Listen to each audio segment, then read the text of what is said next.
Okay, for people who thought, oh, he forgot his stats video yesterday. Nah, I had a 50-plus minute preview to do, and then I had the 40-minute review last night, which isn't stopping people from whining and bitching constantly about my power rankings, which makes me feel really good about things.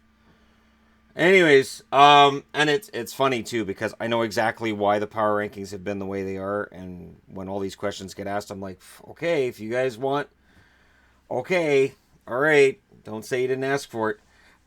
Anyways, but today let us talk about the points, and about the goals and about everything else that's going on as we hit American Thanksgiving. Because your points leader currently is Mikko Rantanen of the Colorado Avalanche with 34 points. McKinnon and McDavid are next with 31. Now, what's key about this is McDavid slowed down compared to early season McDavid, and the expectation that McDavid would run away with this hasn't happened yet. But I will say this: McDavid is a guy who performs very, very, very well in the second half of the season. Malkin 28 points, Marner with 28 points. He's playing pretty well. And I mention this every time Marner's name comes up because he's playing pretty well. Kachuk 27, Duchesne 27, Kucherov 27. Duchesne really stands out, doesn't he? Matt Duchesne, who may very well make a ton of money with the Ottawa Senators. And then, of course, we ask ourselves, is this just one good year? And then next year he drops back to his normal career standard? That sometimes happens. You've got to watch guys in their contract years, because there are some that know they're playing for that next contract, and the effort goes up. Goals leader, Pasternak still there with 17. We don't know yet how much it's going to negatively impact him losing Bergeron, feeding him that puck. Ovechkin 15, Skinner 15. Oh yeah, Ovechkin has an excellent shot at getting another Rocket Richard. McKinnon 14, Tavares 14, Point 14, Forsberg 14, and of course, with 5 goals in his last 2 games, Patrick Laine is working his way into this conversation, even though he hasn't had a very good season, which shows just how good he is. Penalty minutes. Marchand leads the way with 66. His next closest competitor, Antoine Roussel, with 47. So I always see people saying, oh, Marchand doesn't get penalties. He does. He gets a lot of penalties. And he takes a lot of penalties that, as a Bruins fan, I kind of wish he'd stop. Kind of wish he'd stop doing that. Power play goal leaders. Laine has 8. So does Pasternak. So they lead the way there. Of course, Laine started scoring 5-on-5. And that was his problem coming into the last couple of games. Grabner leads the way in shorthanded goals with 4. Yeah. Richardson has 3. And Cody Eakin is on the board now with 3 as well for the Vegas Golden Knights. So that's kind of fantastic. That their penalty kill has been very good. And they've been getting shorthanded goals as well. Game-winning goals. Yanni Gourde is there with 5. He's on pace for almost 20. He's not going to hit that because I can't see anybody getting 20 game-winning goals in this day and age. Elias Lindholm is next with 4, and Gabriel Landeskog with 4 as well. So some interesting names on the board with game-winning goals. Now, save percentage. Rene leads the way with a 944, followed by Halak and Freddie Anderson, who both have 935s. So if I had to say who I thought was going to be nominated for goaltender right now, I would probably have Rene. Freddie would now be in there. Gibson might get into the top 3 based on the fact that the team hasn't been very good in front of him.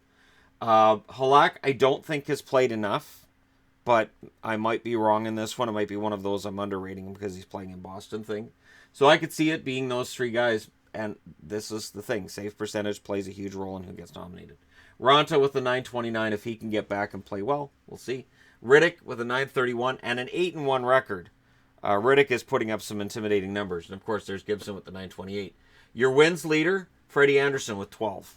Marc-Andre Fleury has 10, and Hutton has 10. Of course, Fleury is almost at the wins lead because he's got every single win for Vegas so far this year. There's been no help from the backup whatsoever. Malcolm Subban with an 0-4 record. Ouch. Shutouts leaders, Fleury and Kincaid lead with 3. So Kincaid on there with 3. I think he has 9 wins as well. He has every win that Vegas has, or that Jersey has so far, as Fleury does with Vegas. Your starts, Fleury has started 19 games. Craig Anderson has started 19. And I think what's alarming with that is they're 2 of the older starting goalies in the league, and they're starting the most games. And that leads to exhaustion. In Craig Anderson's case, it'll lead to frustration as well. Gibson has 18 starts. Freddie Anderson has 18 as well. Sparks just played well. Give him more games. Shots against, Craig Anderson leads the way with 703. And when I see that, I think of that Uber quote of Andy's thinking, oh, because I every now and then I'll be watching an Ottawa game and it hits me that I'm thinking, this is where Craig Anderson's thinking, oh. And Gibson, 613 shots against. Freddie Anderson, 583 shots against. So Craig Anderson leads the way in all of the stats that he wouldn't necessarily be happy about. He doesn't lead the way in save percentage or wins, but starts and shots against, he leads there. His save percentage now is down to .899. I'm not going to put it on him. I'm just not. Your overall leaders. Nashville right now is leading the way towards the President's Trophy at 16-5-1. Regulation overtime wins, they've got 16. Tampa Bay 15-6-1. They've got 31 points. They have 14 regulation or overtime wins. So here's the thing, and this is what I pointed out before. Regulation or overtime wins, they subtract shootout wins. So your overall standings at the end of the year separate out shootout wins from the rest, which is why Buffalo's actually ahead of Toronto. Buffalo 15-7-0, 30 points. They have 15 regulation or overtime wins. Buffalo 14-6-2, 30 points, 12 regulation or overtime wins. So Tampa has a shootout win, and Buffalo has 2 of them. And at the end of the year, that's where the NHL says, all right, we're going to make that the deciding factor. What's weird to me is that if the NHL is going to separate out shootout wins, then just separate them out altogether. So you get 3 points for regulation win, 2 points for overtime or shootout, or 3 points for regulation or overtime, 2 points for shootout. I don't know. It'll never happen. I'm just throwing that out there. But it's sort of weird to me that the NHL themselves acknowledge that shootout wins aren't as important, and I do that as well when I do my power rankings. Shootout win, I'm not making a big change for a shootout win or shootout loss. See, so it works both ways. But overtime, I will pay attention to, and then a regulation win, a comfortable win, I give more weight than the other wins. So when people look at just wins and losses, they're missing out on the whole point of it. Goals for per game, Tampa Bay leads the way with 3.73. Colorado next at 3.71. Ottawa 3.59. Toronto and Pittsburgh 3.45. Goals against, Nashville leads the way with 2.23, followed by Boston 2.48. Arizona 2.55, Toronto 2.64, and Winnipeg 2.65. So a lot of teams now with goals against average 2.65 and below, 5 of them right now. And the goals for have definitely dropped from where they were in October. Power play percentage, Colorado leads the way with 32.9, followed by Winnipeg at 31.7. Washington 29.8, Boston 29.4, and Tampa 28.7. Penalty kill percentages, Arizona 91.9, San Jose 89.2, Minnesota 85.7, Jersey 84.5, and Buffalo 82.5 as well. So Arizona putting up shorthanded goals and a devastatingly good penalty kill. Those two numbers combined equal some wins where they may have got losses. Now, if they can get their power play percentage into the 25% range, then you're talking about more wins and Arizona potentially being a playoff team, especially since they're in the Pacific Division, and it can happen. There's going to be one team in the Pacific that I think is going to make the playoffs that everybody goes, oh, really? And maybe that team will end up doing something in the playoffs that we saw from LA in 2012 and Nashville a couple years ago.